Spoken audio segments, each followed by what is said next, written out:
Please find another seat. This table's for the project team, not tag-along wives. I froze, with my hand on the back of a gold chair. Laughter rolled across the hotel ballroom like glass clinking. White linens, tall candles, a wall of trophies at the front. Ethan stood beside me in a new suit, smoothing his tie like he hadn't heard the cut. "Tiffany," someone giggled, "be nice." She smiled at me without warmth. "It's a head count thing." I swallowed. "I'm Rachel." "Right," she said, bored. "We're mid-review." "There's a spouse's table near the bar." I looked at Ethan. He didn't meet my eyes. "Don't make a scene," he murmured. "Go sit over there." My face burned. I nodded because my body didn't know what else to do.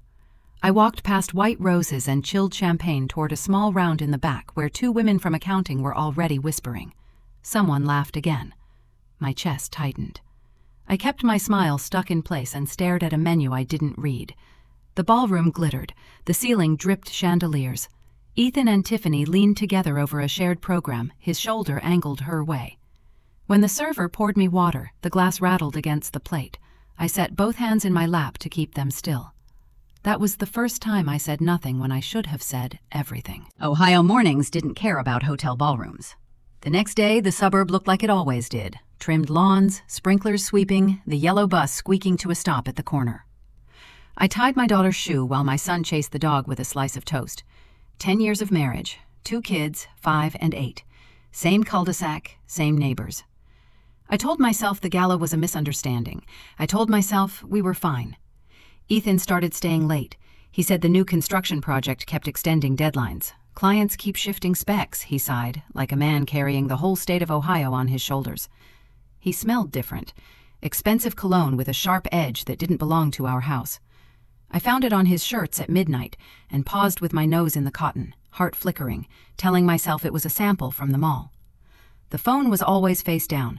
New passcode, new habit of pocketing it even to cross the room. At dinner, Slack pings sang from the table until I lifted my head.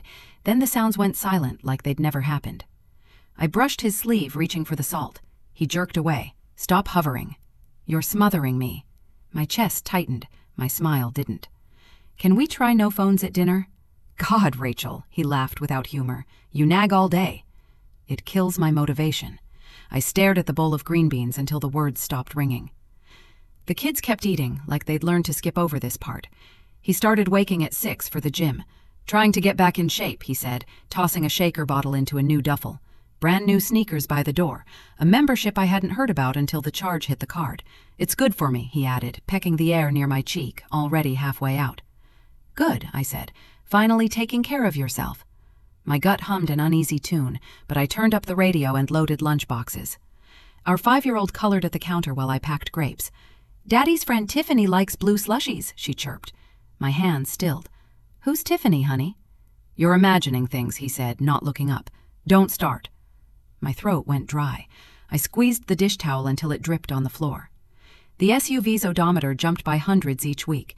He said he was carpooling around sites, shrugging like numbers weren't numbers. Gas charges hit the card from 2 counties away at hours that didn't match the bedtime stories he skipped. I didn't accuse. I opened notes on my phone and wrote down dates and times like grocery items. At dinner, he kept scrolling, thumb moving, eyes not. "Just work emails," he said. "Let's try no phones at dinner," I said again, softer. "You nag all day, Rach. It kills my motivation." He didn't look at the kids when he said my name like that. My shoulders rose, then dropped. I smiled at our son and asked about recess. He told me about a kickball argument that ended in a hug. I wanted to live in that version of conflict resolution. I scraped plates into the trash and washed everything by hand because the noise from the dishwasher felt too loud for a house holding its breath. In the mirror later, I tilted my head left and right. Maybe I'd gone dull, predictable. I booked a trim. I bought his favorite barbecue sauce and planned a meal he used to ask for on Fridays. I tried a joke he would have laughed at 5 years ago. He barely looked up. Late that night, I emptied his jacket before laundry. A hotel rewards receipt slid out and skated across the tile. I crouched. The logo was familiar, a chain near the freeway. Last weekend's date. My fingers shook. My heart tripped forward. I folded the paper and slipped it into the junk drawer like a stranger I wasn't ready to introduce to anyone. "Maybe the company booked it," I said to the dark. "Maybe they used my email by accident." Except the date matched a Northfield project inspection he swore he couldn't miss. My gut offered data. My mouth offered denial. I shut the drawer gently like it could keep the truth inside. At school drop-off, PTA mom smiled thinly and air-kissed. One leaned in, eyes shining. Busy construction season or cuffing season? The laugh was light, the words weren't. My cheeks burned. I bent to tie my daughter's lace, even though it was already tied. At night, when the house was quiet and the dog had found his corner, I scrolled Instagram to numb everything out. One of Ethan's coworkers posted a story. Late grind with the best team. The camera panned in a quick sweep. I tapped to pause. Same hotel wallpaper pattern as the receipt. Same chrome lamp. I recorded the story to my camera roll without a caption and put the phone face down on the counter.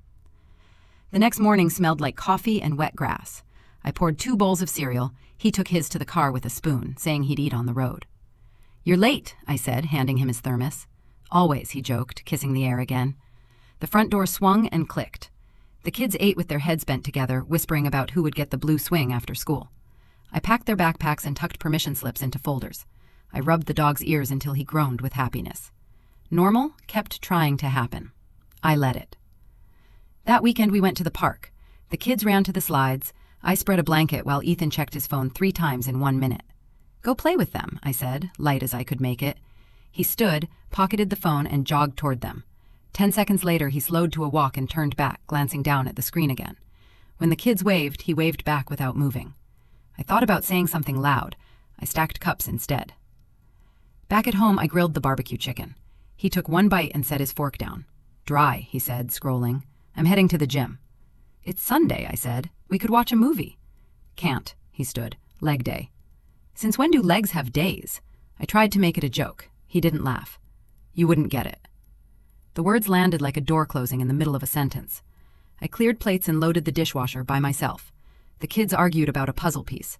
I found it under the table and handed it back like a magic trick. I told myself we were just off rhythm. I told myself every marriage hits a dull patch and then finds the beat again.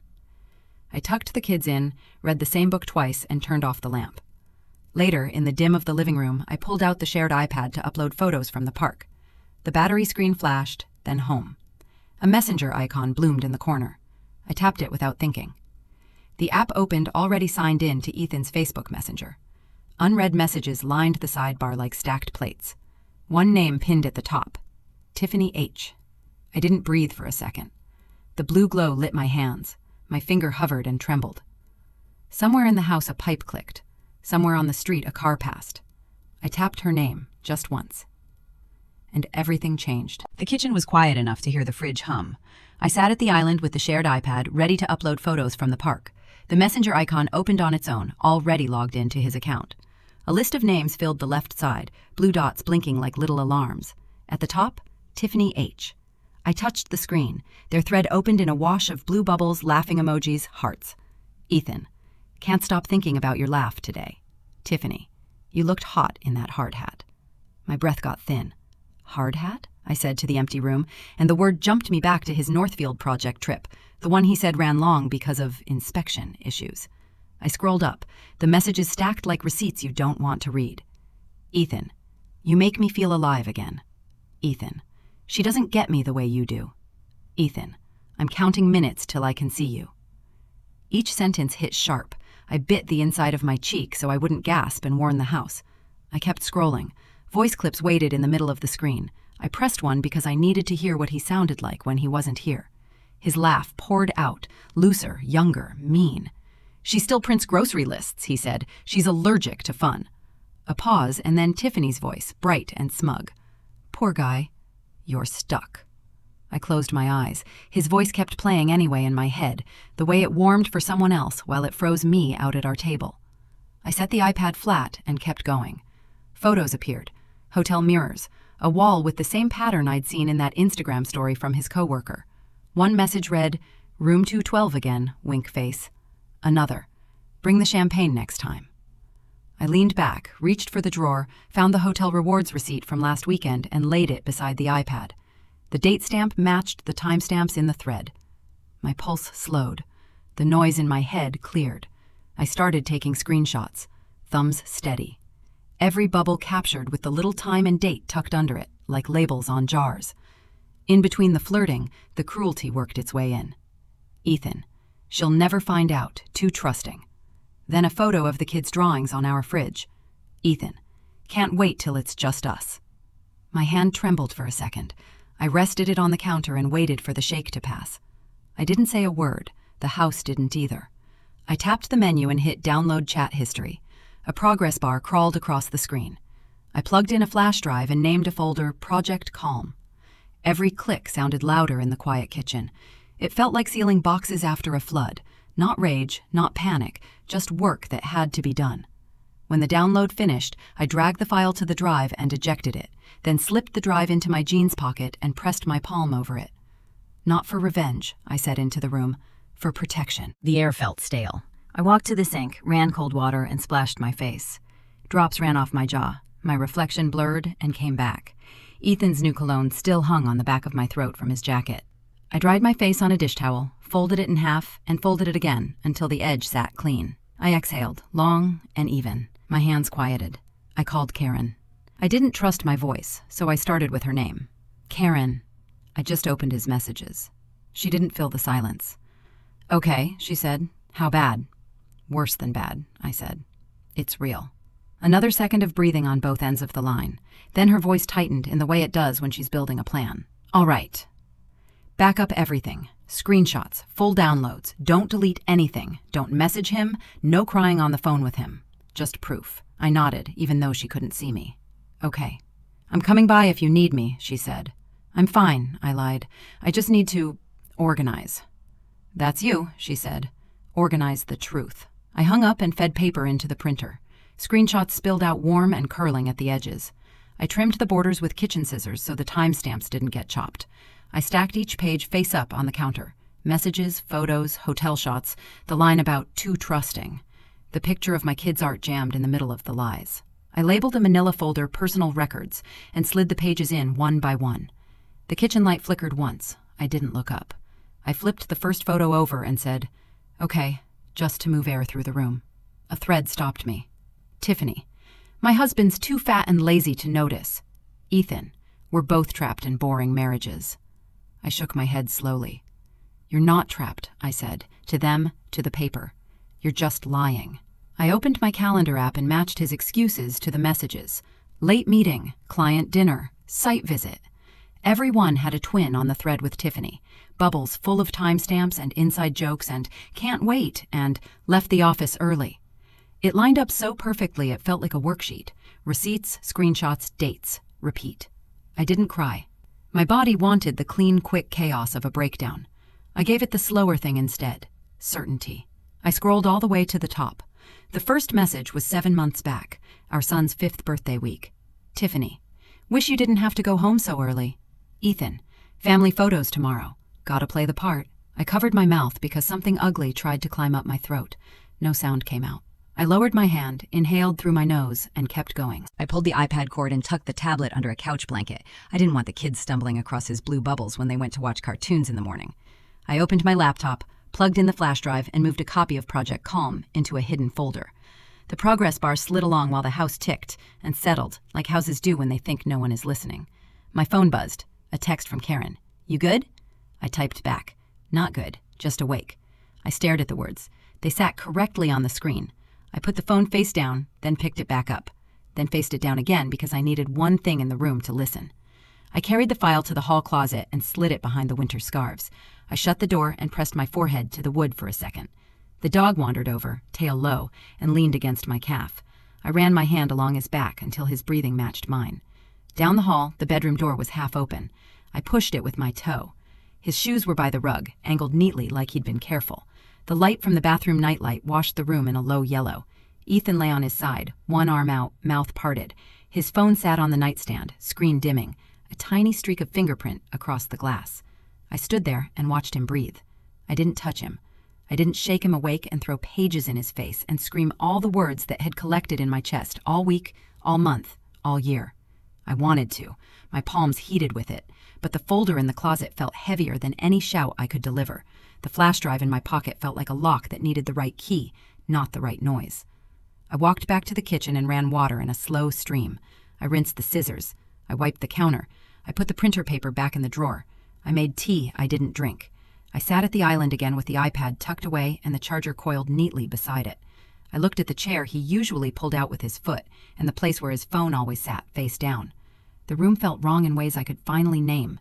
A car passed outside. The fridge clicked off. The house held its breath, and I let mine go. I turned out the kitchen light and walked the hall one switch at a time, letting rooms fall dark behind me.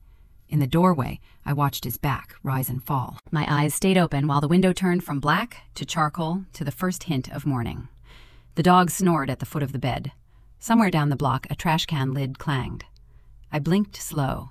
The shape of the day started to form. Cereal bowls, shoelaces, the bus, like a script I could still follow even if the lead had walked off. He slept like nothing had changed. I sat awake, realizing everything had. If this part hit you somewhere quiet, tell me what you felt. Would you have stopped reading or kept scrolling like Rachel did? Share your thoughts below and let me know. What would you have done in her place?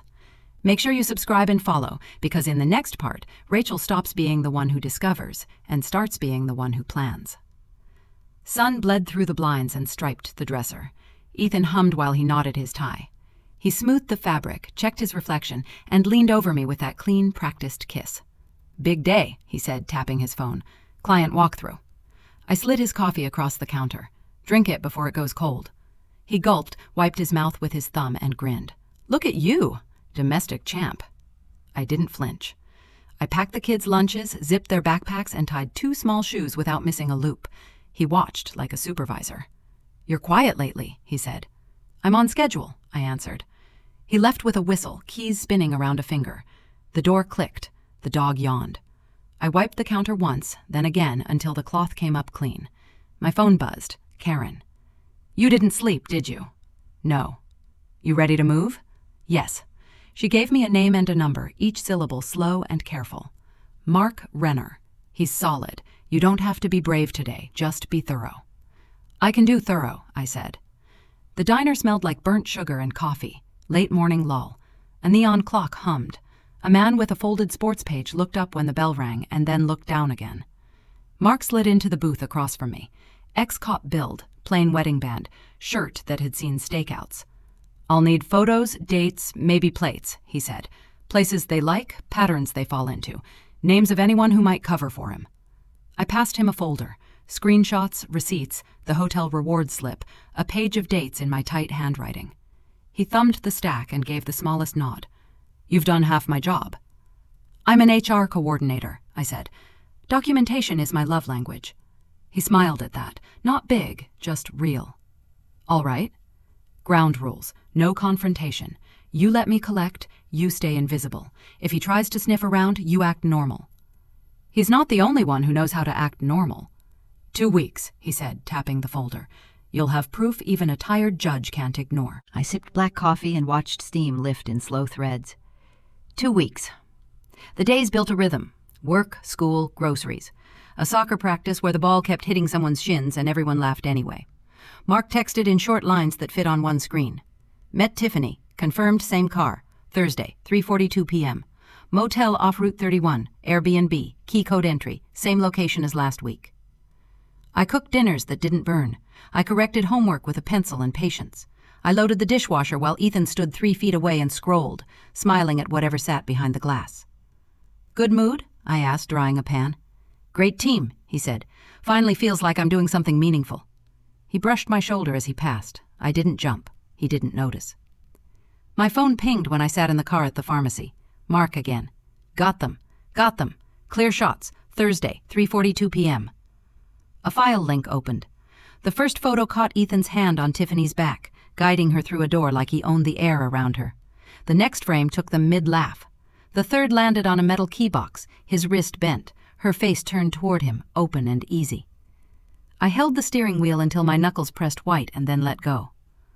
"Okay," I said, to cloth seats and an old pine tree air freshener. Mark called that night. "Tiffany works for a subcontractor your husband's company uses," he said. "He's management at the general contractor." "That's a conflict. They signed a code of conduct policy last year." "I know that policy," I said. "I could recite it at a potluck." "Then you know what it means." I did. I made another call. Attorney Price's office was cool and quiet. She sat straight, a legal pad angled just so. She didn't waste a smile. "We build a timeline," she said, drawing a line with her pen. "We collect financials. We prepare a custody plan. We don't go emotional. We go precise." "I've been documenting everything," I said, laying the folder flat. She flipped. The messages, the receipts, the photos. She didn't blink at the cruelty. She circled the hotel dates and scribbled policy language beside them. "Professional misconduct," she murmured. "This is leverage." I saved each file in a folder labeled Project Calm Phase 2. I added a README with dates so no one had to guess what anything meant. The children napped on the carpet, one hand thrown above a head, one cheek stuck to a library book. The dog snored, the washing machine thumped. I set my phone face down and drew a deep breath and held it for 5 counts before I let it out. That night, I bought a whiteboard and markers on the way home. After bedtime, I dragged the cart from the garage and propped the board against a wall in the small office off the hall. I printed dates in tight rows, routes in short lines, times in block numerals. I drew arrows, circled paydays, and wrote R31 above any meeting that matched that motel's exit. Under it all, I took the red marker and wrote 2 words that fit the line without crowding it. No more doubt. He came to the doorway chewing a carrot, phone in his other hand. "This for the kids?" "For me," I said, capping the red. "I'm organizing." He laughed. "Of course you are." He wandered off. His laugh stuck in the air behind him like a finger held an inch from my forehead. The next afternoon, Ms. Price slid a stapled packet across her desk. "He's going to lose more than a marriage," she said, tapping the policy section. "This is a ladder he can't climb while holding this." "I don't want to destroy him," I said. It came out quiet, but it didn't wobble. "You won't," she said, finally looking straight at me. "He's doing that himself." "You're just going to stop covering it." That sentence landed with a weight that cleared the table of anything soft. I took the packet and stood. At dinner, he skimmed through his phone and smirked at a joke I couldn't hear. Spaghetti steamed between us. The kids told a long story about a substitute teacher who sang the rules and made everyone laugh. I twirled pasta around my fork and studied Ethan's face the way you study a photo for the object you missed the first time. "What?" he said, catching my gaze. "Nothing," I said, and smiled like a woman with early bedtime. "Just tired." He shook his head and scrolled again. "You're impossible lately." The fork felt warm in my hand. I put it down, wiped the table with a napkin, and asked my son how kickball went. He said he slid into home and scraped a knee, and it stung for 5 seconds, and then the class cheered. I kissed the top of his head and stood to get a bandage he didn't need. Days tightened. Mark's photos multiplied. He took shots from angles that left no room for excuses. Parking lot greetings, a hand on a hip, a shared key code, a checkout together with heads low. He recorded timestamps like a drummer. He sent copies of Tiffany's subcontract. He attached a link to the Code of Conduct PDF, highlighted with digital ink. I checked boxes on my whiteboard as if they were chores. Thursday 3:42, check. Friday 2:15, check. Northfield inspection, check. Airbnb alias, check. I didn't linger on any square. I moved the marker and filled the board until the squeak of ink sounded like closure. When the house fell quiet, I sat on the floor and sorted papers into piles. Travel, messages, financials, HR policy. I made a table of contents for the folder like I was making a handbook for a company that might finally be honest. The dog curled against my hip and kicked once in his sleep. The air felt almost neutral. I drove to a 24-hour print shop after bedtime. The clerk at the counter wore a hoodie and a headset. Fluorescent lights flattened everything. He fed a thumb drive into the machine and watched the pages pour. "You opening a case?" he asked, not looking up. "Closing one," I said. He nodded like he'd heard every version of that answer before. He packed the stack into a thick envelope and pushed it across. I slid a card and signed my name. My hand was steady. Outside, the night was cool enough to wake skin. The parking lot buzzed. I walked to the car, set the envelope in the trunk, and took a moment before I shut it. The lid thumped on a slow hinge. I pressed my palm to the metal and felt the faint hum of a car cooling itself down. Back in the driver's seat, I wrote 2 words on the envelope with a black marker from the cup holder. Evidence. Private. I capped the marker and dropped it back without missing. I checked the rearview mirror. My face looked like it belonged to a woman who knew what time it was and where she had to be. No shine of panic, no edge of tears. Just eyes open, mouth quiet. The engine caught on the first turn. Headlights lit a clean rectangle in front of me. I eased out of the space and kept both hands on the wheel all the way home. He thought I was blind. I was just waiting for the right light. Ethan hummed in the kitchen like he owned the morning. Same shirt he'd left at the office. Same expensive cologne. He held his mug toward me without looking. Big presentation today, might run late. I poured the coffee and set it on the counter. No sigh, no roll of the eyes, just clean, steady movement. He waited for a reaction and didn't get one. "You okay?" he asked. "I'm on schedule," I said. He smirked, kissed the air near my cheek, and grabbed his keys. "Don't wait up." "I won't." The door clicked. The house settled. I lined up the kids' shoes by the door, put their weekend bags on the bench, and smoothed the zipper tabs so they wouldn't snag. My phone buzzed. Karen stood on my porch a minute later with 2 cups of coffee and a laptop bag. We kept our voices low. The kids built a zoo of stuffed animals in the next room. "Ready?" she asked. "As I'll ever be." We moved to the table. She opened spreadsheets like she was peeling back a bandage. Dates, messages, routes, bank statements. "He's predictable," she said. "You just decide when to hit." "Friday," I said. "Team lunch day." She nodded. "Perfect." She pointed at the pattern with a capped pen. "Airbnb at 12, leaves by 2. Then we set the clock. At lunch, I drove to the credit union. A woman with a soft sweater and a sharp bob sat behind glass. "How can I help?" "I'm opening a new account," I said. "Joint funds?" "Not anymore." We went through forms and signatures. I moved $84,000 into my name only. My hands didn't shake. She slid a folder to me. "You'll receive new debit and checks in 5 to 7 business days." "I'll wait." She gave me the small smile people give when they see a line you won't cross again. I tucked the transaction slips into a manila envelope I'd labeled Household Records. It fit in my tote with a muted thump. Back in the car, my phone lit. Mark. "Same Airbnb, Friday noon. Consistent 3 weeks." I typed, "Got it. Keep distance." He replied, "You sure you want public service?" "I'm sure," I texted. "Truth needs witnesses." I pulled into my driveway to the sound of my daughter singing the alphabet to a stuffed giraffe.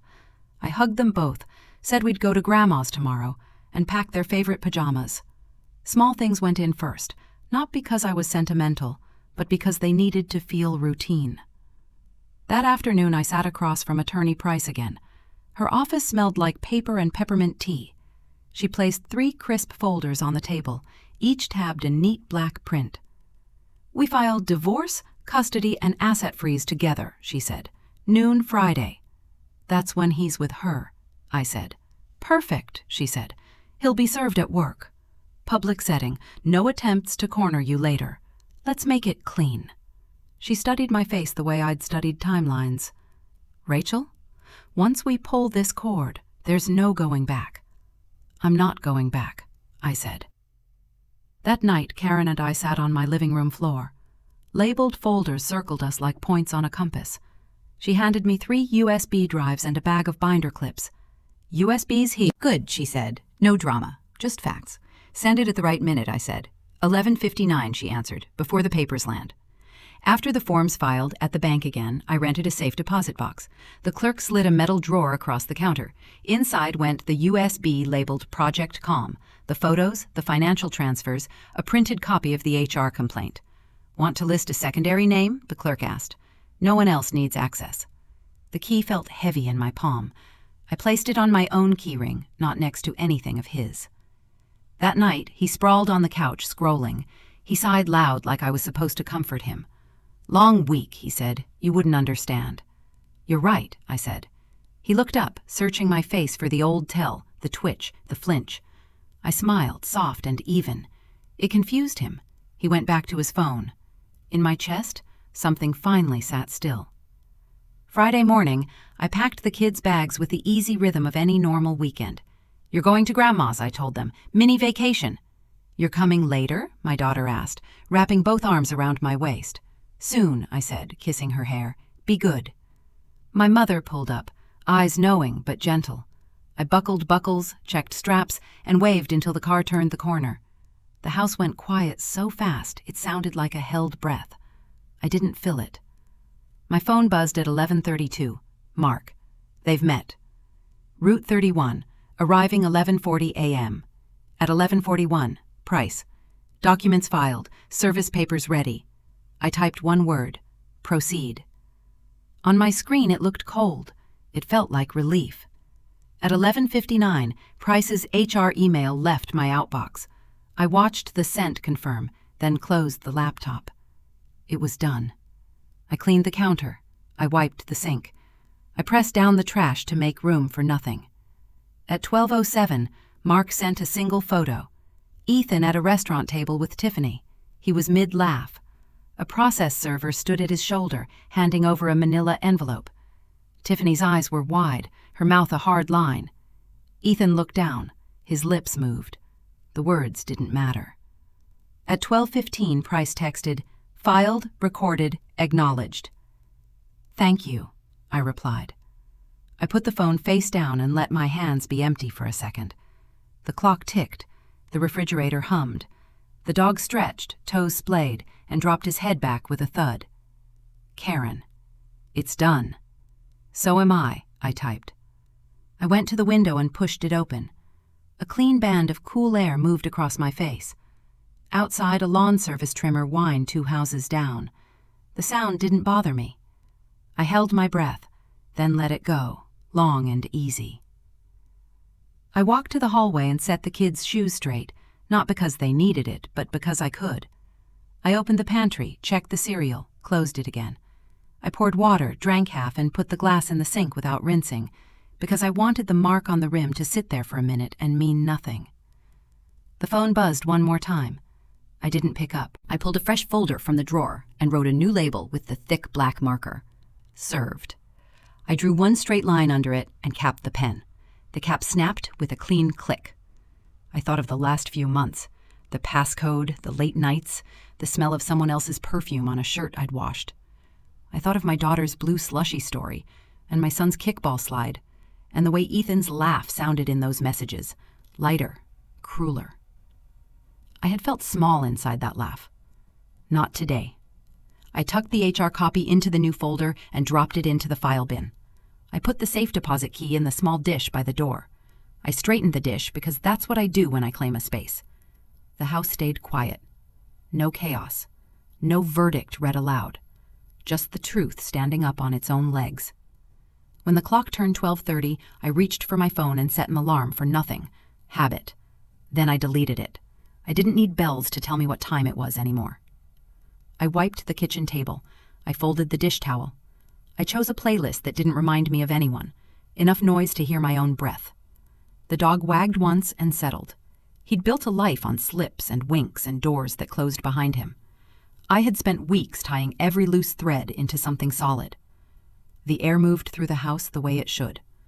I pressed my palm to the windowsill and felt the faint mill of traffic far away. It didn't touch me. He was busy building lies.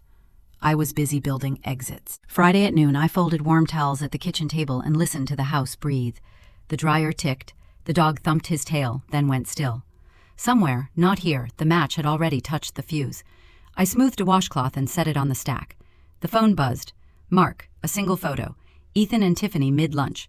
A process server at his shoulder, envelope open. Tiffany's face caught between confusion and fear. Delivered, he texted. Another buzz seconds later. Price. Filed and verified. I typed one word back. Received. Then I locked the screen and finished the towels. 20 minutes passed like 5. Karen's name flashed. Local Reddit. Check. I opened the app, just long enough to see the headline at the top of a busy thread. Project manager served during lunch date. Coworkers caught it on video. Comments flew faster than I could read. Cheater. Corporate scandal. Karma.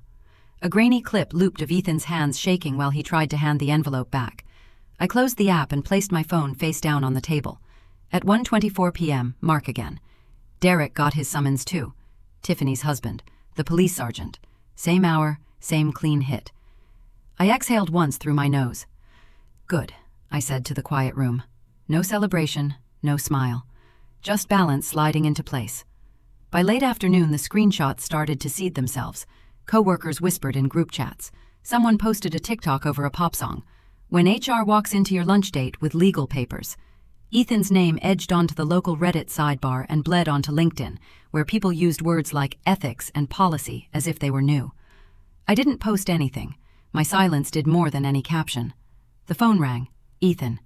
I let it pass once, twice, 3 times, then answered. What did you do? His voice was shredded and low. I told the truth. You ruined my life. No, Ethan. You did that yourself. He drew in air like he was going to spit fire. I ended the call before he could choose a word. A text chimed. Melissa. Maybe don't humiliate him like this. He's still their dad. I sent one photo back.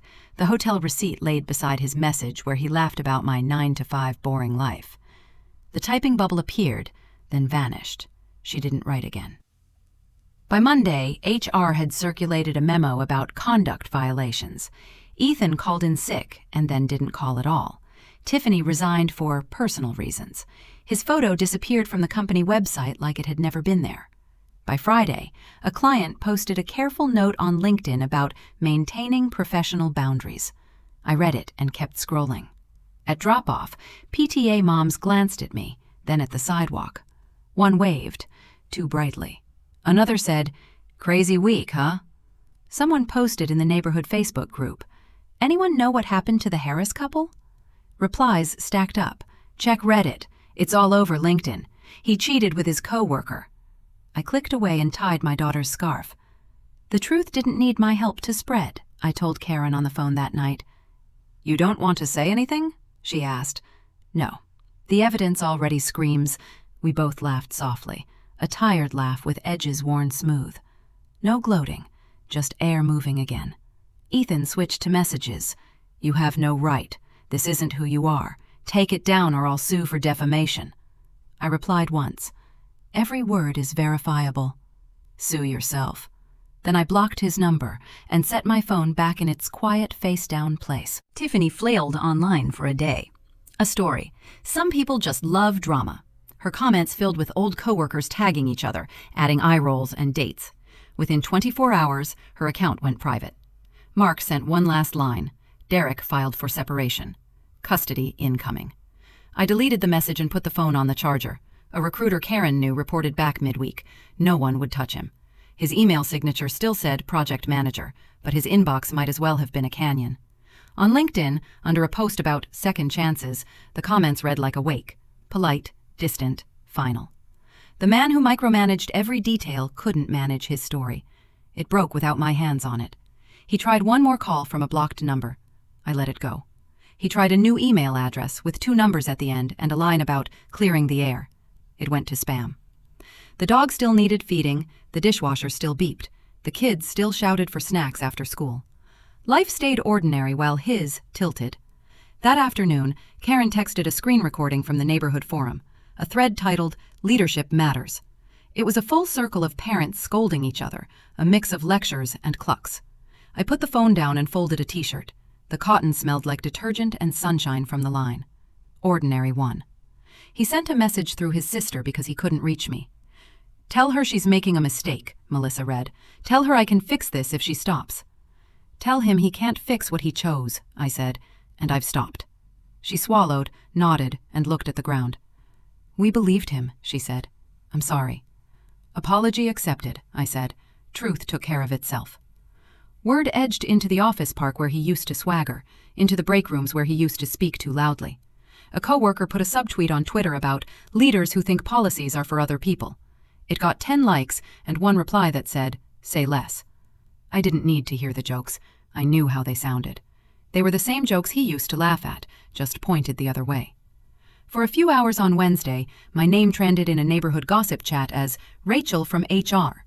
Strangers offered advice they'd never take. Later, when the house quieted, I stepped onto the porch. The sky kept what was left of the day stretched thin over the rooftops. My phone sat screen down on the table beside me. I didn't touch it. Inside, the laundry smelled like clean. The rooms smelled like dinner cooling. The dog's collar clinked as he turned in his sleep. Karen texted, "He's off the company site." I wrote back, "Told you." The truth runs faster than lies. A neighbor walked by with a stroller and a soft evening, like nothing had happened and everything had. I lifted my chin and gave the same word back. The porch boards held my weight the same way they did yesterday and last week. The world burned somewhere else. Not here. Not tonight. The phone lit once more on the table with a number I didn't know. I let it dim on its own. The screen went black and reflected a small square of the orange sky. I breathed in. I breathed out. No speech. No post. No victory lap. I didn't need to perform being right to be right. The work was done. The air moved through the screens and brushed my arms. It felt like nothing and enough. I didn't expose him. I just stopped hiding what he showed me. Monday morning sounded softer, like the house had cotton in its ears. I poured milk, cut apples, sealed sandwiches. The kids argued about who got the blue lunchbox. I split the difference with stickers. My phone sat on the counter buzzing every few seconds. I scrolled fast, threads with my name in them, neighborhood gossip, old classmates weighing in like they'd lived in our kitchen. Karen texted, "He's posting cryptic stuff. Stay off Facebook." I locked my phone and slid it under a mail stack. Shoes, I told the kids. Backpacks, let's go. The noise outside stayed right where it was. Outside. A screenshot popped in from Melissa while I buckled the last strap. Ethan's post. Some people destroy families for attention, but truth always wins. The comments split down the middle. Praying for you, man. Stay strong. Then others. This says a lot. Did HR fire you or not? Karen called as I pulled into the school drop-off line. He's painting himself the hero now. Let him, I said. His stage is shrinking. The day kept moving. I stopped at the grocery store. A woman by the apples whispered to her friend, eyes sliding toward me. That's her. Then don't swim in it, Karen said. Send me the links. She traced IPS while I rinsed dishes. Every trail pointed to the same place. Ethan's laptop and his home Wi-Fi. I took screenshots of her results and saved them to the folder labeled Post-Service Behavior. My printer rattled like it was nervous. I stapled timestamps to every page. I sat in Attorney Price's office the next afternoon with a stack of paper thick as my palm. Price paged through it, expression flat, voice cool. We'll file for a restraining order and a digital harassment claim, she said. He'll know it's from me. Good. She slid a form toward me. Some lessons only sting when they're documented. I signed where she pointed. No speeches, no shaking. A week later, his email slipped through with a new address. You'll regret this, Rach. I'll ruin you online. You can't silence me. I printed it, stapled the header, and added it to the folder. I forwarded a copy to Price with a blank subject line. Then I wiped crumbs off the counter and called the kids to dinner. 2 days after that, he showed up outside the kids' school. I saw him just past the crossing guard, leaning on the fence like he owned the sidewalk. He'd lost weight. His jaw looked sharp and mean. You think you've won? He said when I came close. I think I stopped playing. You're turning them against me. You did that, I said. All I did was protect them from your mess. He stepped into my space. I didn't move. Teachers stood 20 feet away watching like they were waiting to blow a whistle. Don't make this worse, I said, calm like I was reminding him to use a coaster. You already did, he muttered. No, I said, I ended it. He flinched like the word hit bone, then looked around, saw the eyes on him, and backed away. He didn't come back after that. Mutual friends tried their luck over text. He says you're exaggerating. Maybe don't air this in public. Kids need peace. I have the receipts, I replied. No attachments, no explanations. The conversations died where they started. Isolation stung, but quiet felt like armor. Karen wasn't quiet. She wrote a thread on a local forum. If telling the truth makes someone unstable, maybe we've lost track of what stable is. She didn't use my name. She didn't have to. It traveled anyway. Comments piling up, people pushing back on the idea that silence equals decency. She sent me a screenshot of the top reply. Accountability isn't cruelty. I smiled without showing teeth. Court came quick for the temporary order. The courtroom was chilly, the kind of cold that keeps tempers from boiling over. I sat on the left beside Price. Ethan sat on the right with a lawyer I'd never seen, leg bouncing hard. The judge flipped through our packet, stopping at the IP traces, pausing at the threats. Given the digital harassment evidence, she said, the temporary restraining order is granted. He opened his mouth like he had a speech ready. The judge lifted a hand. Don't. I took the stamped copy from the clerk, slipped it into my folder, and walked out without looking in his direction. In the hallway, Karen waited with a thermos of coffee like we'd finished a long hike. You did it, she said. I did the paperwork, I said. The court did it. Back at home, the hum of the next night, I opened an old photo album on my laptop. Birthdays, a beach trip, a selfie from a hospital bed holding a baby with puffy cheeks, his arm around me, my face hopeful in bad lighting. I watched the cursor float over the trash can. My hand hovered for one long breath, then pressed delete. The screen asked if I was sure. I clicked yes. No ceremony, no tears. The grief had burned out. What stayed was simple. Room. Morning walks got easier. A neighbor waved without the pity face. Morning, Rachel. Morning, I said back, voice even. Another neighbor knocked in the afternoon with a plate of cookies and a crooked grin. Just wanted to check in. Thank you, I said. I didn't invite her in. I didn't explain anything. She didn't ask. It was enough. The gossip cooled the way pavement cools after sunset. Slow, then all at once. The loudest people went back to posting about soccer schedules and bake sales. The ones who'd messaged me with advice fell quiet. People revealed themselves in the spaces between their words. I took note and moved on. Ethan tried one last angle, an apology post that didn't say sorry. We all make mistakes. Privacy matters. Hope everyone can respect that. It sat there like a wet towel. 10 likes, 1 comment. Own it. He didn't. I laced my shoes the next morning and left my phone on the kitchen counter. The dog trotted beside me, nails ticking on the sidewalk. The sky hadn't made up its mind yet, blue in one corner, gray in another. I passed the school and the park and the house with the loud wind chimes. Cold air burned my throat in a clean way. I counted breaths to the corner and back. The streets were empty. No one's eyes on my face, no screens in my hands. It was just the sound of my shoes and my dog and the soft rattle of leaves under fences. The quiet didn't scare me anymore. It fit. When I got home, sunlight edged into the kitchen and landed on the stack of papers under a magnet. Order, proof, boundaries. I poured water, leaned on the counter, and listened to the house tell me nothing was about to break. He tried to bury me in lies. I built a life under the truth instead. Weeks passed, and the neighborhood stopped carrying my name in its teeth. Group chats went quiet, posts vanished like trash on pickup day. I still woke at 6, sat up fast, and waited for the hit that never came. My breath used to punch out of me. Now it left slow, even. I made oatmeal, tied shoelaces, checked folders. The house sounded like a house again. Sink drip, dog tags tapping the floor, the low hum behind the walls. Karen texted around noon. He's been suspended indefinitely. A second text followed, a screenshot of Ethan's LinkedIn. The job title was gone. No announcement. Just an empty header where he used to brag. I held the phone for a beat, felt nothing crack, then clicked the lock button and slid it into my bag. At school pickup, a former coworker waved me over by the curb. "No one wants to touch him," she said low. "Too messy." "Thanks for telling me," I said. She squeezed my forearm. "You kept quiet." "That helped you," I nodded. My shoulders loosened a quarter inch. Rumors floated in the slow way rumors do. Recruiters ghosted him. Clients walked. Someone said he'd applied out of state. I answered no one. No smile, no frown. I folded laundry and stacked towels a little too neatly. Karen called in the evening, tired and kind. "Some men ruin themselves better than anyone else could." "Yeah," I said. "I'm seeing that." Work came back in pieces. I took a part-time slot at the HR office, then full-time when a manager went on leave. Spreadsheets felt like steady ground. Policies made sense. People filed complaints and didn't lie to my face while they did it. I signed emails with my maiden name again. No one blinked. The kids fell into a rhythm. Homework after snack, scooters on the sidewalk, library nights when the big one remembered her card and the little one never did. At bedtime, they argued over which stuffed animal got the pillow. I gave the pillow to the dog. The whispers at drop-off faded. The same moms who had stared past me started to lift their chins in high. One of them stepped close while we waited for the second bell. "You handled it with more grace than most would." "Thank you," I said. It didn't feel like a ribbon. It felt like a door closing without slamming. Respect hadn't returned because I fought them. It came back because I stopped explaining myself. My phone buzzed after dinner one night. Melissa. We believed him. "I'm sorry," I leaned on the counter and typed, "Apology accepted." Truth took care of itself. Dots blinked, then another text. "He's not doing well. Drinking. Can't hold a job." My thumb hovered. I wrote back, "I hope he gets help." Nothing else came.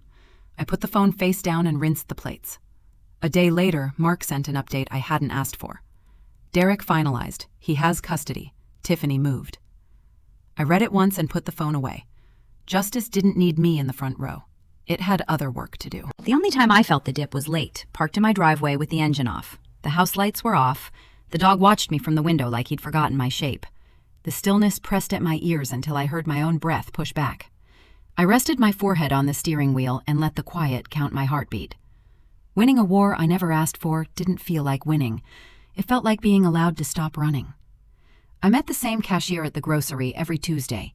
"How are the kids?" she asked. "Hungry," I said. "Always hungry." She laughed and threw a coupon in the bag. I walked to the car without thinking about who was looking. The same mouths that once fed on me started asking about weather and bus delays like nothing had happened. I learned to answer with small smiles and practical words. No bitterness, no stories. Forgiveness wasn't a speech. It was deciding not to drag yesterday into the checkout line. Price called on a Wednesday when the dog needed shots. I took the call in the parking lot while the kids argued about which sticker was less babyish. "His defamation claim didn't go anywhere," she said. "HR's internal report buried him." "Good. He wants to settle some pieces, but you're clear." "Then let's end it." "Clean and quiet," she said. "You did well." I hung up and squeezed the stress ball the vet kept at the desk. It squeaked like a rubber duck, and my son laughed until he hiccuped. That night, after dishes and spelling words, a private number lit the screen. I picked up out of old muscle memory. "Please, just talk to me," he said. His voice had that late-night wobble, the one that turns words into fog. "You ended this, Ethan. I didn't mean for it to go this far. You meant every step until it did." He breathed into the line, wet and uneven. A strange little laugh crept in. "You're cold." "No," I said. "I'm done." I set the phone face down on the table and let the kitchen claim its shape again. The refrigerator answered for me, steady, unbothered. I sipped water. My hands were steady too.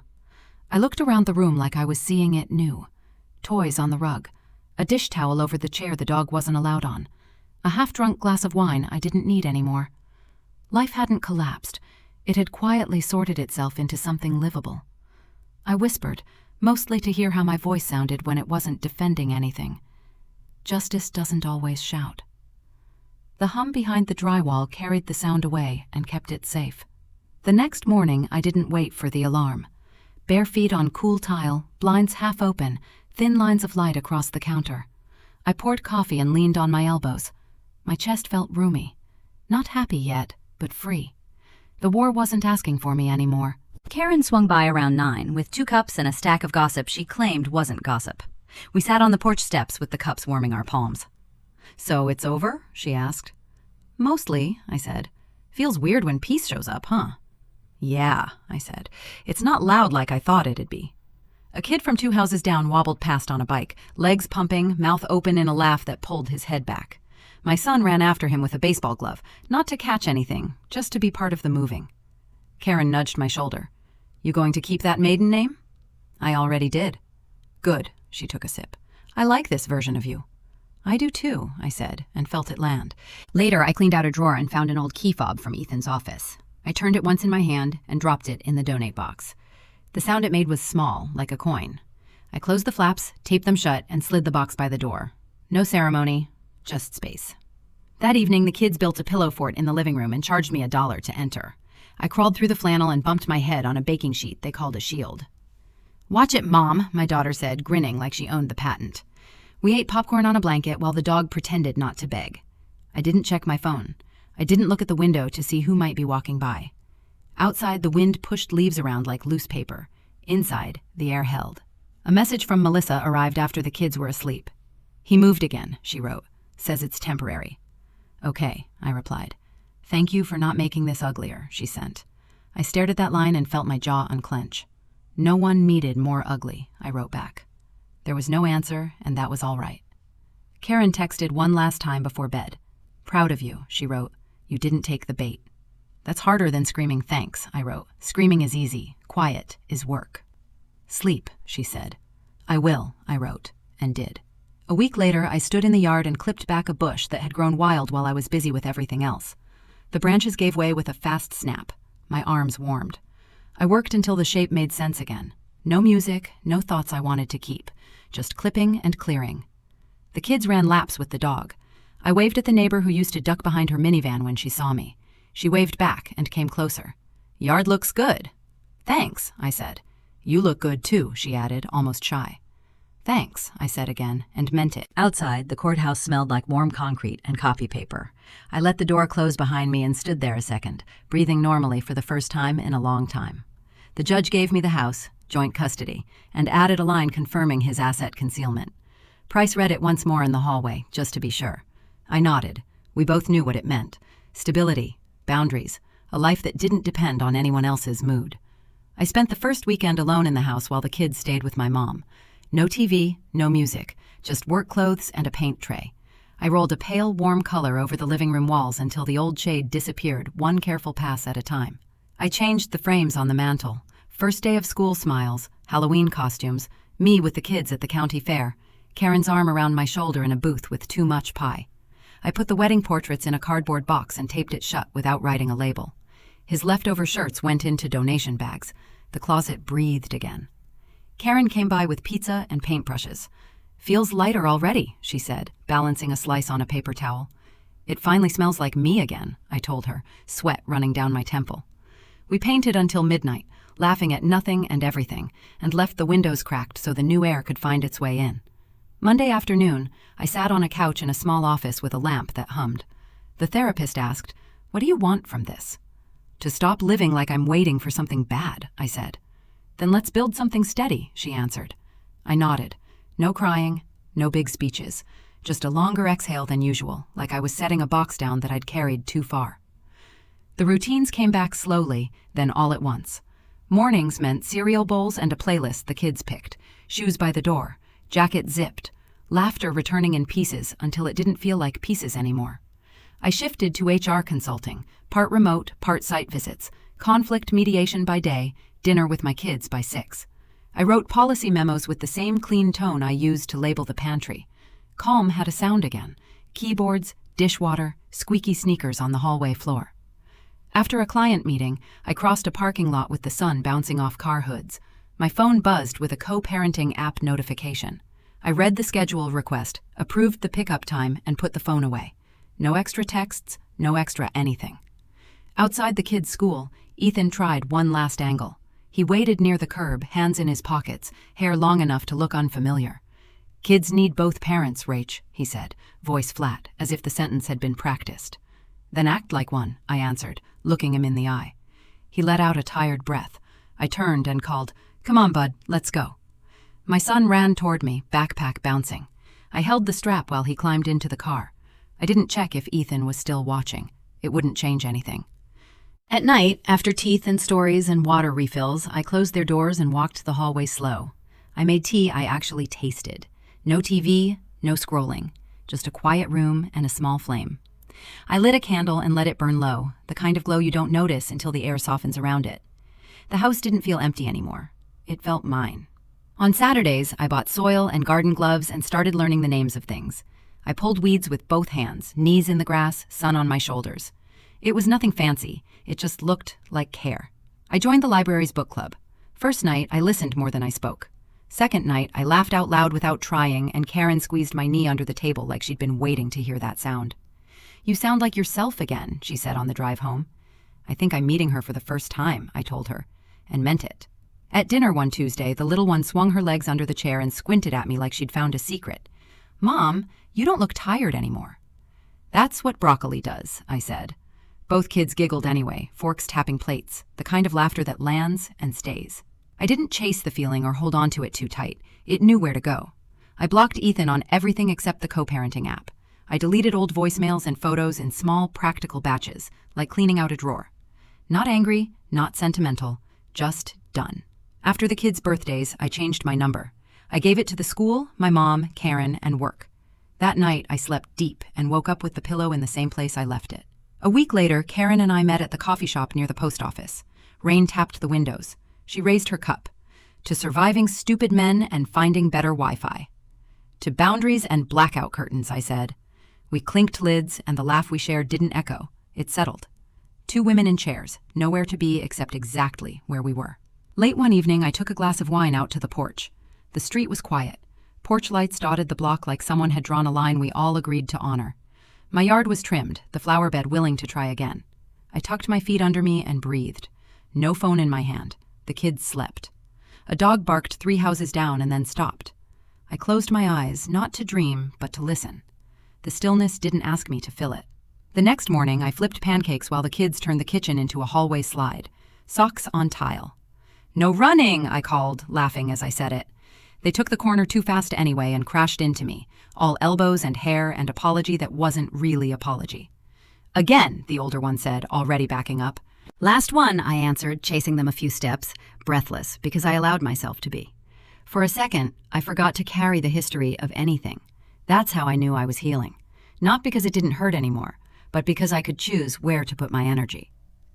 Between client calls, I watered the rosemary and wiped a fingerprint off the new frame in the hallway. My maiden name sat on my email signature like it'd been waiting for its turn. When the co-parenting app pinged, I responded with 2 lines about pickup and bedtime, then muted the thread. No hooks left in me. A neighbor paused at the sidewalk, hands in her hoodie. "Yard looks great," she said. "Getting there," I replied. "You doing okay?" "I am," I told her, and watched her believe it without asking for proof. On Friday night, I filled a donation bag with the last things I'd been avoiding: an old hoodie, a photo strip from a county fair, a mug we never used. I set the bag by the door. The kids were with my mom. The house held its breath and let it go.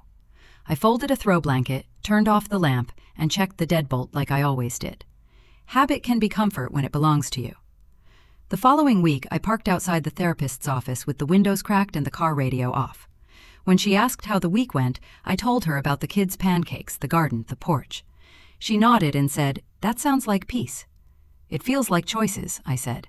"That's peace," she answered, smiling. On a Sunday afternoon, I sat with the kids on the rug as we sorted LEGOs by color.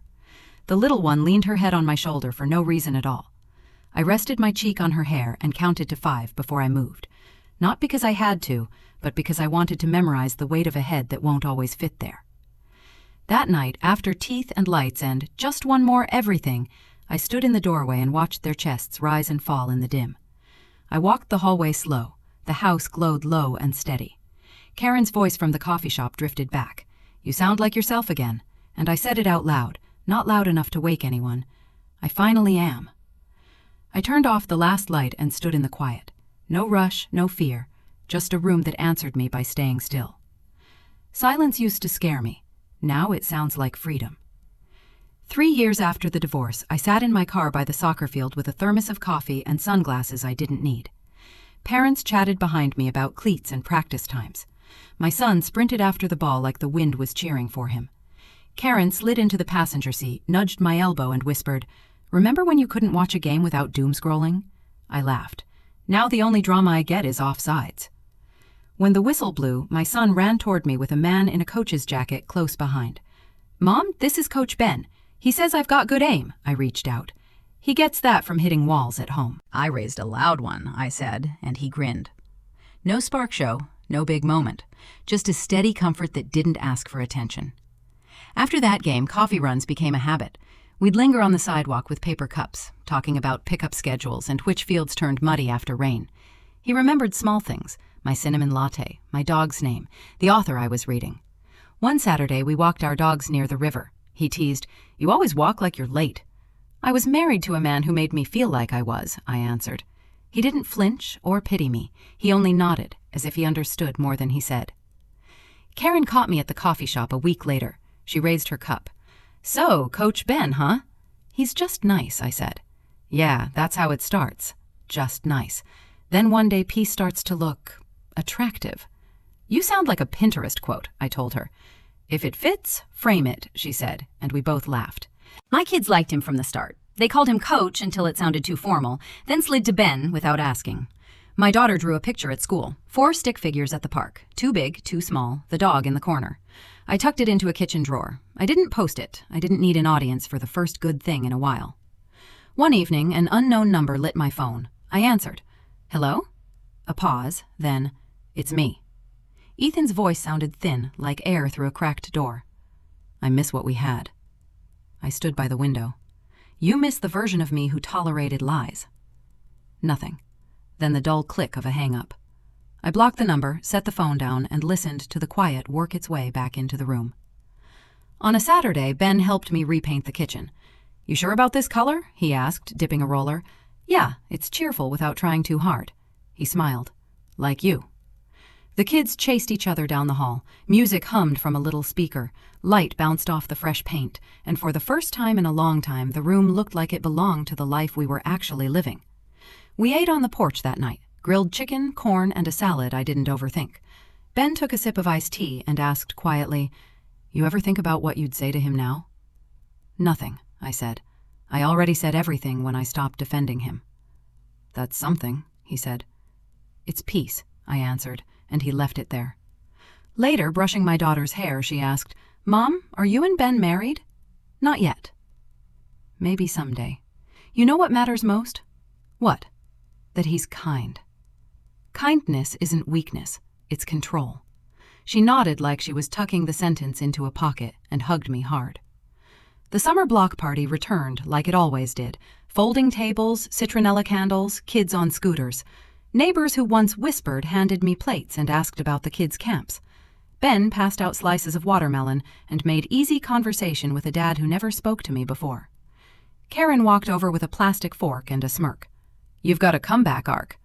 "No comeback," I said, "just finally showing up as myself." That night on the porch, my feet on the railing, tea cooling in my hand, Ben read next to me. Crickets buzzed. The house glowed behind us, a soft, lived-in light. "People think I got lucky," I said. He glanced over. "You didn't?"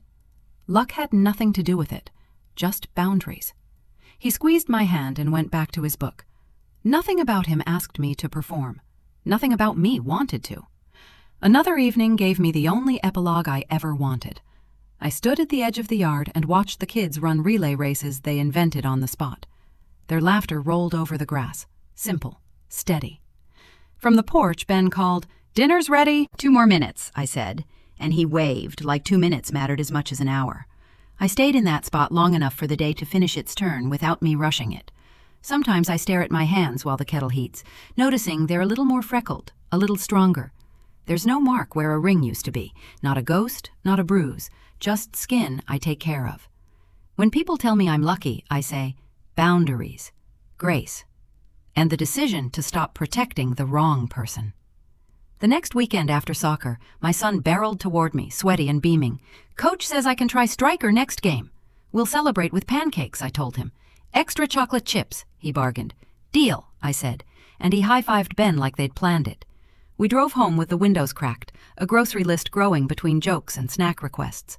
I parked, turned off the engine, and looked at the house that had seen 100 small repairs and one big repair you couldn't see from the street. Ben hauled the equipment bag inside. The kids ran ahead, tripping over their own excitement. I stood on the porch for a second and listened, to doors opening, to a dog barking down the block, to a life that didn't ask me to defend it. I went in, set my keys in a bowl by the door, and let the day move forward. Pancakes, laundry, a movie with too many talking animals. Nothing grand. Everything good. People will keep saying I'm lucky. I'll keep saying what's true. I wasn't saved by a miracle or a headline. I was saved by 1,000 small choices that didn't need applause. When the kids finally drifted off and the house settled, I looked at Ben, then at the ceiling, then at nothing at all, and felt the stillness do what it does best. I didn't ruin him. He ruined himself. I just stopped protecting him. If you've heard this far, let me know what you think. What do you think about Rachel choosing peace over revenge? Leave a comment, share your thoughts below. Don't forget to like, subscribe, and turn on notifications so you don't miss the next part, where each story is a journey of courage, limits, and true freedom.